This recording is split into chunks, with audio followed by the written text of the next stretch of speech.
Hi, I'm Steve Clemons, and I have a question.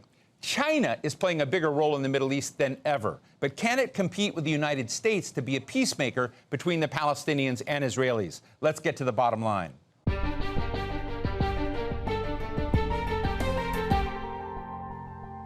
Last year, after years of hostility between Iran and Saudi Arabia, China was able to get both sides to agree to a détente, something that the United States was either unable or unwilling to do.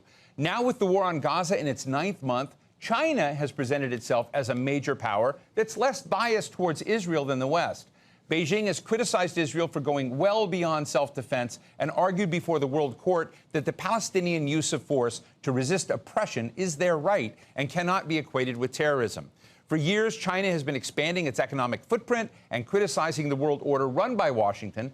But will that translate to a bigger diplomatic and military role for Beijing in the Palestine-Israel conflict? Today, we're talking with Wang Huiyao, president of the non-governmental think tank, the Center for China and Globalization, and he's former advisor to the China State Council, which is China's cabinet. Dr. Wang, thank you so much for joining us today. I know this is going to be an unusual show because, typically we're talking about what Washington thinks about the world. Now I'm really interested in what Beijing is thinking about the Israel-Gaza conflict, other conflicts, and, really China's role in the world.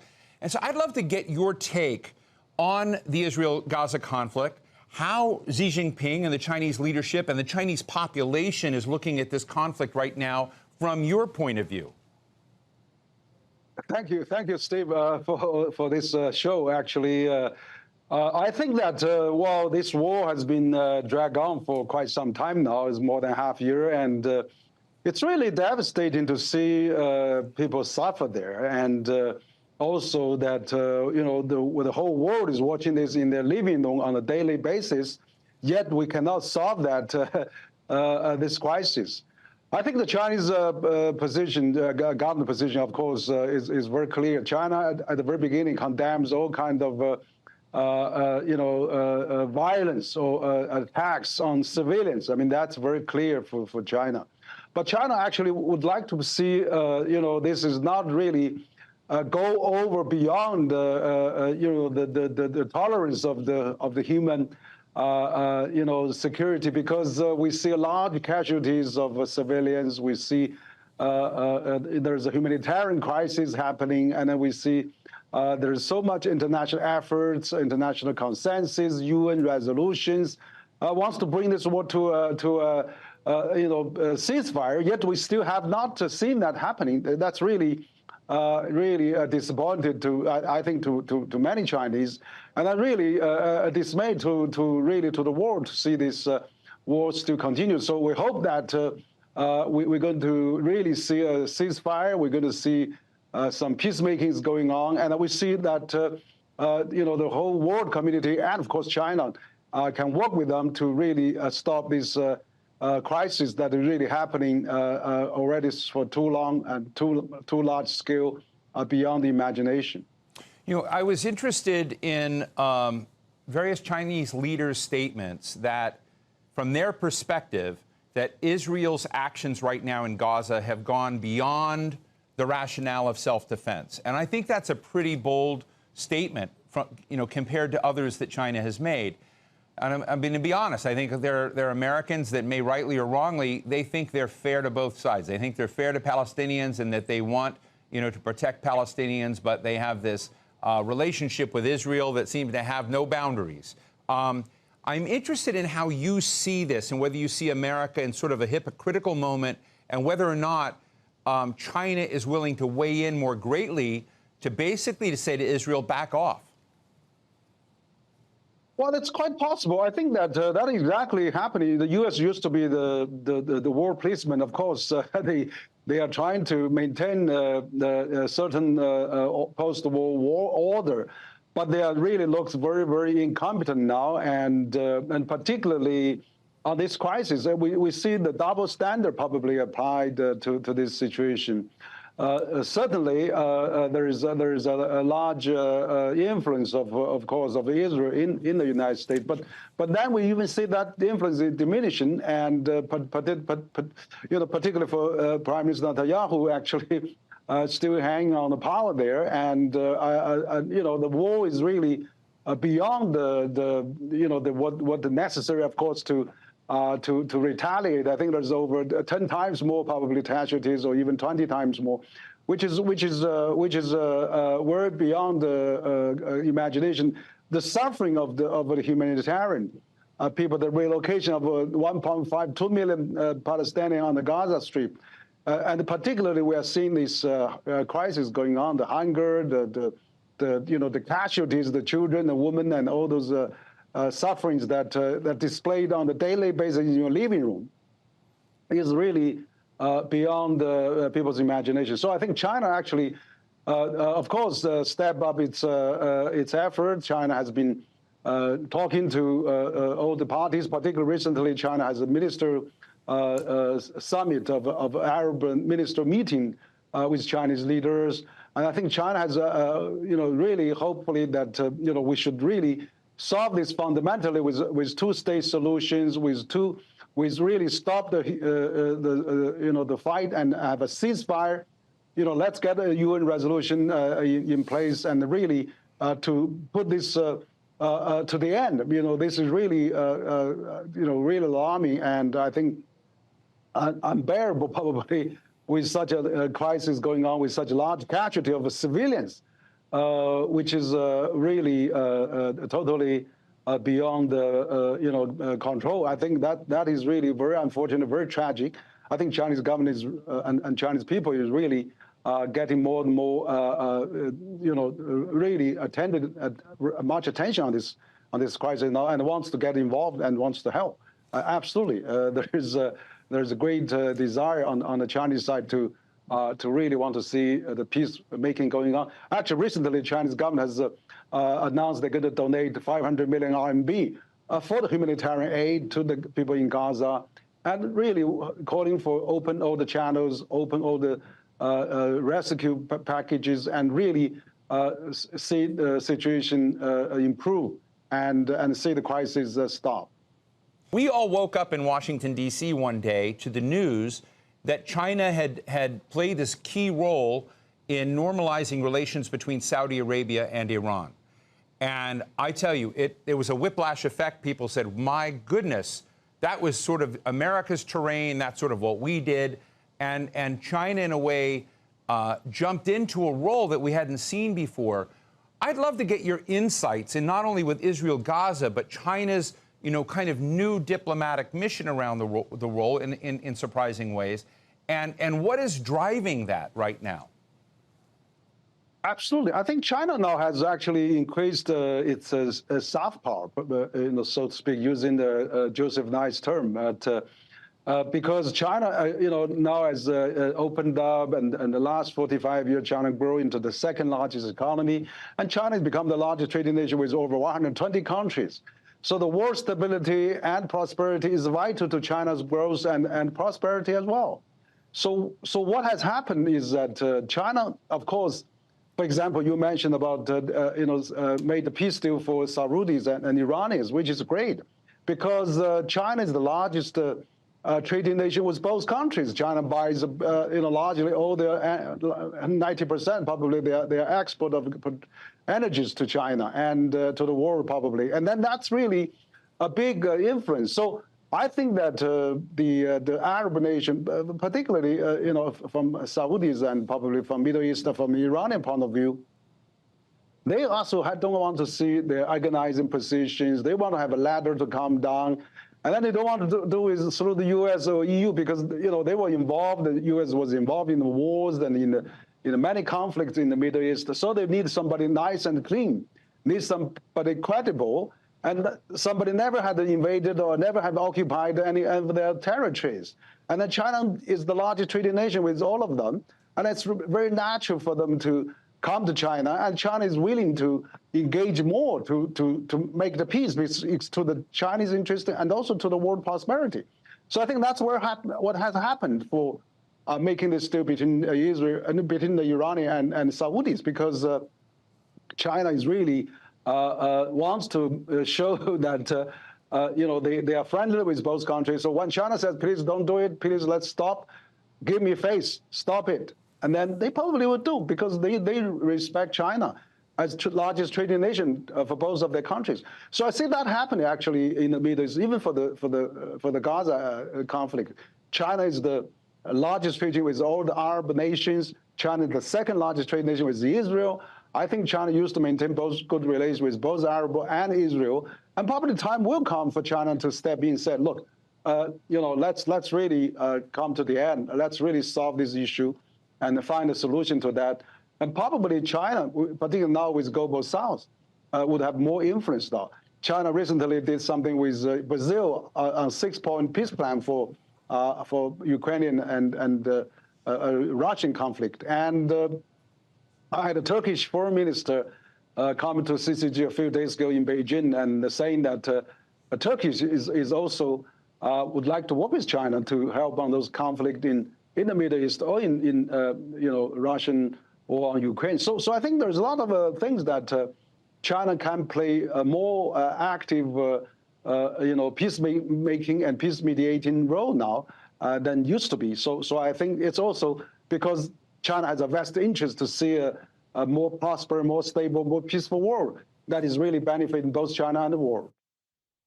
Do you think there's a pathway with international institutions to be more effective in these conflicts? Because I have to tell you, my view is Secretary General wants it, can't do it. Is there a resolution besides just having constant paralysis in some of these, horrible bleeding ulcers in the world that involve real people's lives? Absolutely. I think that, organizations like UN and, also Security Council could do much more. Absolutely. The problem I see that now is that we're having all those problems in the world, so much conflict. On top of that, climate change. I saw Secretary Guterres was mentioned today, we should stop using all those fuel and the gasoline advertisement and things like that. So there's more challenges are facing. Even AI has become uncertain in many aspects. So I think the big power, major power, should really gather their act together and work together. For example, at the issue at the Gaza, I would really say that why can't we send the UN peacekeeping force to station there and actually separate the conflict, the parties, and then making sure that there's a two-state solution being implemented. Because, so the fundamental challenge is that those big powers sometimes have different views. They actually have a conflict among themselves, the sanctions, trade wars, and all those things going on, so that they're difficult to reach consensus. But even, if the United Nations reach the consensus, national security reach the consensus, U.S. says it doesn't have a binding power sometimes. So it's really absurd to see that happen, I mean, Security Council of the UN is really the bedrock of the world peace, and that is really the things we established after the Second World War. And now such a powerful countries form the United Nations.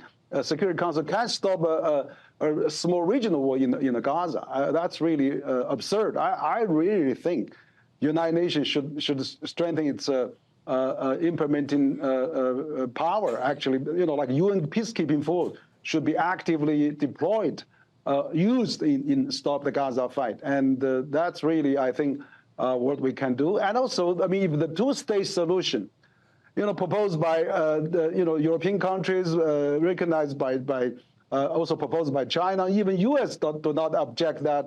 President Biden also says two-state solution. Why can't we implement that? I mean, there's a consensus for two-state solutions, and let's do it. Let's get a resolution on that to do it. So this is really fundamentally we have to solve that problem. Otherwise, it's really incompetent, not only for the domestic politics but international politics. We are paralyzed, and then we're going to, that ushers in some new challenges and a new crisis that are going to happen more. So we have to really put our acts together and stop this war and making peace immediately. Such a powerful comment. Let me ask you a question more about a geostrategic picture in economics. Israel, the UAE, India, and the United States have announced a new effort to open a corridor from Asia to Europe. Maybe it's a different form of a Belt and Road initiative. Japan has announced a new global partnership with the United States to look at. Is China feeling any of that pressure, or are you feeling very comfortable with what you've got? No, I think actually I view this as positively. 10 years ago, 10 to 15 years ago, nobody is thinking about global south or initiate any global development project. And China did that. 11 years ago, China proposed the Belt and Road Initiative, which is great. Now it's got a chain of reactions out of that. All the countries starting to really looking for this infrastructure deficit, global infrastructure deficit. So United States proposed Build Back Better World, B3W, and the EU proposed EU Global Gateway. And now we have the Indian, UAE, and Europe say, okay, Indian, Europe Economic Corridor. Great. If all the countries wants to put more investment, put more project into this, would be very good. But the problem now, we see a lot of plans being proposed, but not really seeing much actions. For example, Belt and Road Initiative for the last decade, they invested over $1 trillion and built 3,000 projects for vast developing countries. So what are the other countries' concrete results? We're yet to be seen. But I would like to see, if there's a consensus on the global infrastructure deficit, let's work together. BRI, B3W, EU Global Gateway, India, Middle East, Europe Economic Corridor. Let's all combine that. Who to combine? Let's use the World Bank. Let's use the Asian Infrastructure Investment Bank, Asian Development Bank, African Development Bank, European Development Bank. Let's go to those development banks. They share similar charters, and why can't they work together? So I really see that climate change is one of the big consensus. Infrastructure deficit repair is another consensus. But let's work together. Rather than we all go in different directions, uncoordinated, and a lot of redundancy and waste. So I would really like to see we can work together. And China welcomes that. For Mr. Wang, he said, BRI is welcome, B3W, EU Global Gateway, or other similar initiatives to join hands. Let's work together. So that would be China's approach. Henry, let me ask you a question about Russia-Ukraine, since you mentioned that. Do you suspect there are more things that China can do in terms of playing mediator, of nudging its friend without boundaries, Russia, and Ukraine, into an arrangement that would end the war and conflict between Russia and Ukraine? Where is your thinking in that? Well, absolutely. I mean, China has gradually felt this is really got out of hand, because China said at the very beginning, when the war broke out, the sovereignty, territorial integrity should be respected. But when Olaf Scholz came to Beijing, President Xi said no nuclear weapons should be fought in Ukraine and should be utilized there. And then when President Macron came, President Xi called President Zelensky right after that. So China is really be a substantial player now into this. China has established envoy. Ambassador Li Hui was traveling to those related countries. And now we see, if this NATO and Western-led, coalition is really not able to really put an end to this war, then there's a global south is really getting very annoyed. Countries like Brazil, like Turkey, India, South Africa, they all want to mediate, want to do something. I think China is actually playing more role now to have a great terms with those non-conflicting countries. Right. Russia is fighting with NATO, with the EU, but China and all the other global south is not fighting parties. So they could be really in a good position to be a mediator, to be a peacemaker. And I see that happening. China just issued a statement with the Brazilian, and Turkish foreign minister is in Beijing and agreed on many of those points. So I see more and more now China could be a peacemaker and mediator for this crisis. Of course, would love to work with US and EU to work together, but the position of China is clear. If it's peacemaking, let's get all the conflict parties to the peacemaking, peace talking, or peace summit, rather than just one-sided. Let's get both sides to come to talk to how to end this war through dialogue, through negotiations, through communication. I think that is really the Chinese point. Well, one of the questions is the BRICS itself paralyzed in its efforts? Are the tensions between India and China within BRICS keeping it from playing the role? Do you take the BRICS notion seriously as an alternative way to think about how power and, frankly, global problem solving gets done? And we'll make this our last question, but I would love to hear your thoughts. Yeah. Thank you, Steve. I think this is a great question. Actually, you see that the BRICS represent economic globalization. That's actually the attraction. We see now the BRICS country doubled last year, and then we see the purchasing parity power of BRICS is already larger than G7, and of course also the BRICS. There's another 20-some countries lined up to join BRICS. And the Turkish foreign minister told me at CCG that he's going to attend the BRICS Plus summit next week sometime. So I think this is really important that even though there's ideologically or maybe the governing style may be different, but BRICS countries all favor economic globalization and favor economic development, and that's the attraction of BRICS countries. Whereas the other, all the other alliances are security over security emphasized or military alliance. We see the NATO expanded, we see Five Eyes, we see AUKUS, we see Quad, we see Camp David, you name it. All those economic alliances doesn't really produce the bread and butter, but really increase the military budget of all the countries. So I think the final really solution to that is we still have to keep the prosperity. And endanger the prosperity is the biggest risk we cannot really take. We have to avoid that risk. So de-risk the prosperity is really the biggest risk we're having now. So I think we have to really push continuously for the economic globalization prosperity. I think that's exactly what China is doing. China built a Belt and Road Initiative. China had the AIB, Asian Infrastructure Investment Bank. China joined the CPTPP, wants to join that, and China is part of the RCEP, the largest free trade agreement in the world. And China wants to have, all the economic cooperation summit with African, Latin American, ASEAN, Central Asia, Gulf countries. And China is the big country pursuing economic globalization. I see the BRICS actually likes that. They want to be part of this economic globalization continue. So I see the difference of this. BRICS is that even though they are not really so established, or there still needs a lot of room to improve. They are not perfect, but I think they represent the right trend of economic globalization continue. And of course, that is where all those BRICS countries, global South, can find now from the global North, because they don't care their economic development that much now, and then they care more about all those security issues, all those increased military budget, and all those issues, and that's where squeeze the global South. Now there's more people back to hunger, to poverty, and that's why I think BRICS represents a new alternative of economic globalization, where if we are not working together, that alternative will become more and more attractive. Fascinating. Wang Huiyao, founder and president of the Center for China and Globalization, really appreciate you for joining us today. Thank you for your candor. Thank you, Steve. So what's the bottom line?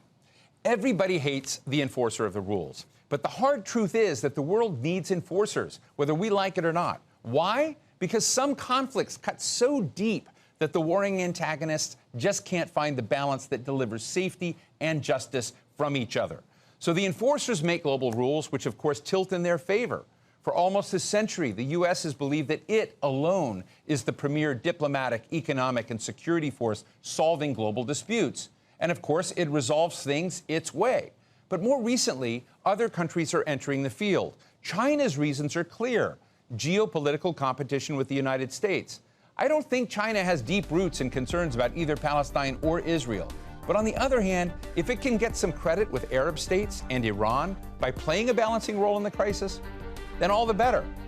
And that's the bottom line.